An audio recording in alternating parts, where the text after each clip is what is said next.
nimefunga goli moja na lingine nilifunga bahati mbaya imekuwa offside, lakini mchezo haukuwa mrahisi na tunashukuru sana kwa Mwenyezi Mungu, wachezaji wenzangu, makocha na hiyo ni naona kwa kila mchezaji ambaye mechi kadhaa hajafunga, mshambuliaji ni utamaduni wetu, ukifunga goli la kwanza lazima ujisafishe, tunaamini hivyo mengine yanakuja inshallah. Pengine labda tutegemee muendelezo sasa wa haya ambayo umeonyesha siku hii leo. Kwa bahati mbaya imekuwa break ndefu kidogo, lakini inshallah tukirudi tutafanya kazi, kujiandaa na kuanza tena.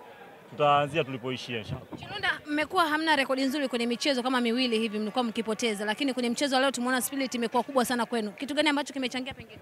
Hii ni hali ya mchezo tu, kwa sababu timu zote za ligi kuu zimejiandaa vizuri. Kwa hiyo yani timu yoyote, sababu watu wengi expectation ya leo ni walitegemea sisi tunafungwa au tuna draw. Lakini umeona wenyewe timu kubwa imepoteza, kwa hata sisi vile vile tunavyojipanga sisi wenzetu wamejipanga zaidi, na ndio maana matokeo ya nyuma yakuwa mazuri kidogo.